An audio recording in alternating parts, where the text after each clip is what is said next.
जय हिंद साथियों। आज की इस वीडियो में हम लोग बात करने वाले हैं बुद्ध ने क्यों ईश्वर को मानने से किया इनकार। आइए जानते हैं इस वीडियो में। आई नो कि वीडियो थोड़ा बोरिंग होने वाला है क्योंकि वीडियो रिटन फॉर्म में है, वीडियो पिक्टोरियल फॉर्म में नहीं है। तो please I humbly request to you, please दोस्तों, मेरे भाइयों, मेरे बहनों, वीडियो को एंड तक बने रहे। यदि आप वीडियो को पूरा नहीं देखते हैं, वीडियो को स्किप करते हैं तो आपको कुछ भी समझ में नहीं आएगा। मैं आपसे हम्बली रिक्वेस्ट करती हूँ कि वीडियो को एंड तक बने रहें। चलिए वीडियो को स्टार्ट करते हैं। दोस्तों, आज की इस वीडियो में हम लोग जानेंगे कि गौतम बुद्ध क्यों ईश्वर को मानने से इनकार किए।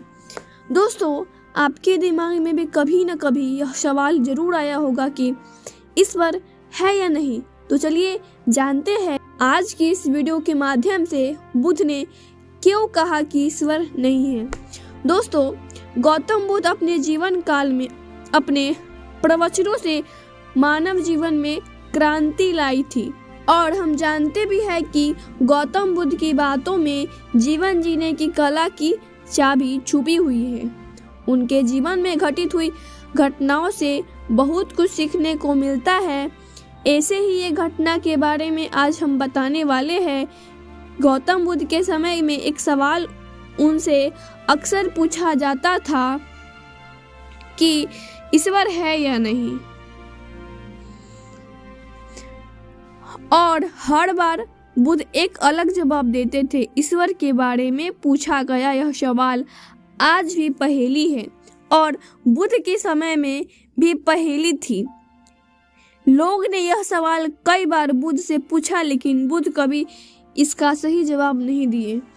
एक बार की बात, यानी पंडित गौतम बुद्ध का प्रवचन आया करता था और वह पंडित उनकी बातों से सहमत भी था।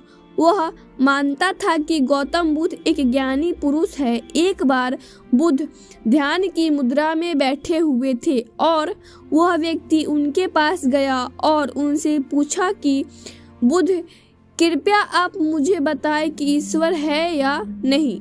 मेरी आपसे प्रार्थना है कि आप मेरे सवाल का मुझे सही जवाब दें। बुद्ध के बारे में यह कहा जाता था कि वह कभी भी किसी भी प्रश्न का सीधा जवाब नहीं देते थे। उनके हर जवाब में रहस्य भरा होता था। ज्ञानी पंडित ने कहा कि मुझे ईश्वर के बारे में आपसे जानना है, ईश्वर है या नहीं। बुद्ध उसकी बात सुनकर मुस्कुराए और फिर पंडित से बोले, ठीक है। गौतम बुद्ध ने कहा कि मैं तुम्हारे सवाल का जवाब जरूर दूंगा, लेकिन उससे पहले मेरे कुछ प्रश्नों का जवाब आप मुझे दे दो। पंडित ने कहा, मैं बिल्कुल आपके प्रश्नों का जवाब दूंगा, आप कृपया प्रश्न पूछें। बुद्ध ने कहा कि क्या तुम सूर्य को मानते हो? पंडित ने बुद्ध की तरफ देखा और कहा, यह किसी प्रकार का प्रश्न है? मैं छोटा बच्चा हूँ, आप जो मुझसे बच्चों वाला सवाल पूछ रहे हैं क्या?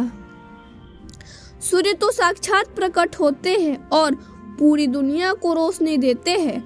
धरती पर रहने वाले हर जीव को सूर्य से ऊर्जा प्राप्त होती है। सूर्य को तो हम रोज ही देखते हैं। बुद्ध ने उनसे कहा कि ईश्वर के होने के बारे में प्रश्न कहाँ से आया, क्योंकि जिस प्रकार सूर्य हमारे सामने है उसके होने का कोई प्रश्न नहीं होता। तब ईश्वर के लिए यह सवाल क्यों उठा? ईश्वर को मानने की क्या आवश्यकता है? इसका मतलब तो यह हुआ कि आपके मन में कहीं न कहीं ईश्वर के प्रति संदेह है, क्योंकि ईश्वर सूर्य की तरह आपके सामने नहीं है। आप ईश्वर को भी बुद्धि से ढूंढने के लिए निकले हो और बुद्धि केवल उन्हीं बातों को मानती है जो उसके सामने दिखाई देता है, और ईश्वर कभी भी आपको प्रत्यक्ष रूप से सामने दिखाई नहीं देगा। अगर दिख जाए तो वह ईश्वर नहीं होगा। गौतम बुद्ध ने कहा कि तुम ईश्वर को मानते हो या नहीं। असल में यह प्रश्न ही गलत है और गलत प्रश्न का सही उत्तर कैसे दिया जा सकता है। इसलिए अगर इस गलत प्रश्न के पूछे जाने पर और अगर किसी की उत्तर दिए जाने पर तो वह उत्तर भी उस प्रश्न का गलत होगा। पंडित बुद्ध की बात सुनकर थोड़ा भ्रमित सा हो गया। उसने कहा कि बुद्ध, आप किस तरह की बातें कर रहे हैं, मुझे कुछ समझ नहीं आ रहा है। बुद्ध ने कहा, अगर मैं तुम्हें सीधे शब्दों में बताऊं तो इसका मतलब यह है कि ईश्वर को माना नहीं बल्कि जाना जा सकता। अगर तुम मुझसे यह प्रश्न करते कि मैं ईश्वर को जानता हूँ तो मैं तुम्हारी मदद कर सकता था, और जिस दिन तुम ईश्वर को जान जाओगे उस ईश्वर की व्याख्या तुम सीधे कभी नहीं कर पाओगे, लेकिन लोगों को ईश्वर के दर्शनों का स्वाद चखने में मदद जरूर कर सकते हो। तुम कभी अपना अनुभव किसी को दे नहीं सकते हो, लेकिन किसी को अनुभव कराने में सहायता जरूर कर सकते हो। दोस्तों, आपने बुद्ध के जीवन की कितनी कहानियां किस्से सुने होंगे। वहां आपने देखा होगा कि बुद्ध ने कभी भी ईश्वर के बारे में स्पष्ट नहीं कहा, और इसकी वजह से कई बार बुद्ध के ऊपर उंगलियां भी उठी। लोगों ने यहाँ तक कि कहा कि बुद्ध कुछ भी नहीं जानते, क्योंकि बुद्ध इस तरह के प्रश्नों का ठीक उत्तर नहीं देते थे। गौतम बुद्ध इस तरह के प्रश्नों से हमेशा बचा करते थे, क्योंकि ईश्वर और आत्मा के संबंध में कोई उत्तर दिया ही नहीं जा सकता है, और अगर कभी देना भी पड़े तो वह उदाहरण के माध्यम से उसे समझाने का प्रयास करते थे, क्योंकि ईश्वर और आत्मा के संबंध में कोई उत्तर दिया नहीं जा सकता है। और मेरा यह मानना है कि बुद्ध को सचमुच ज्ञान प्राप्त हुआ था। वह उस ईश्वर का अनुभव कर चुके थे, और कोई भी व्यक्ति जो उस अनुभव को प्राप्त कर चुका हो वह कभी भी ईश्वर के बारे में या जान के बारे में सीधा सीधा कभी नहीं बताता। वह आपके प्रश्न को बीच में ही लटका देता है, क्योंकि वह चाहता है कि आप उसका स्वाद खुद चखें। गौतम बुद्ध ने कभी वह गलती नहीं की जो आज के कुछ धर्म गुरु कर रहे हैं।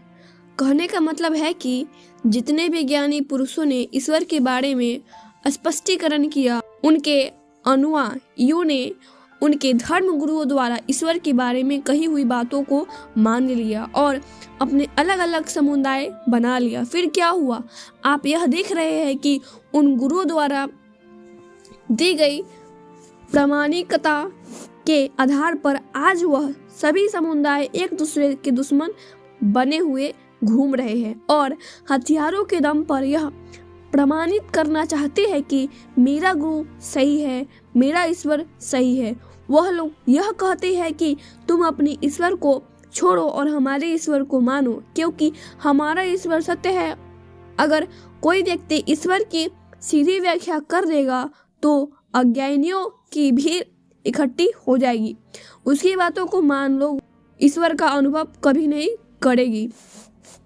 वह भीड़ तो केवल आपकी कही गई बातों के आधार पर किताबें लिख देगी और हाथ में तलवार लेकर चल पड़ेगी, प्रचार प्रसार करेंगे। शायद बुद्ध इस बात को जानते थे, इसलिए उन्होंने कई बार ईश्वर के बावजूद को भी नकारा, इनकार इसलिए किया कि आपके प्यास और गहरी हो सके, आप उनको जानने के लिए उतावले हो जाए।